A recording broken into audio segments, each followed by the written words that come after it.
Welcome to how to improve your voice quality part 2. I've already made a video on the topic years ago. You can check it out in the card right here. But today I'm going to show you another way you can improve your voice quality on Android. And by improve, I mean we're going to make the voice louder and more audible. And you do not need any third-party applications to do what I'm about to show you, just a browser. Before we begin, if you want to learn some really dope Android tips and tricks, then hit subscribe and the bell. So after you're done recording your voice in your sound recorder app, you have to save the file and remember its location. Then you open your browser. Google Chrome will do.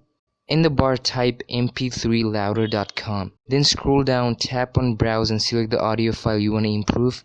But you have to make sure your audio is an mp3 file. If not, you can convert it using this app. Now scroll down further and select the decibels. And remember, always choose the one the website recommends. Don't go any further than that. So I'm choosing 3 decibels and hit upload now. After some time, the improved version of your audio clip will be available for you to download. And hopefully this audio will be much louder and more fathomable. Now you can insert that file to your video in your go-to video editor. And I have a lot of videos in this channel regarding Android tips and tricks, audio improvements. So subscribe if you don't want to miss a thing. Also drop a like if this trick actually worked for you. See you next time.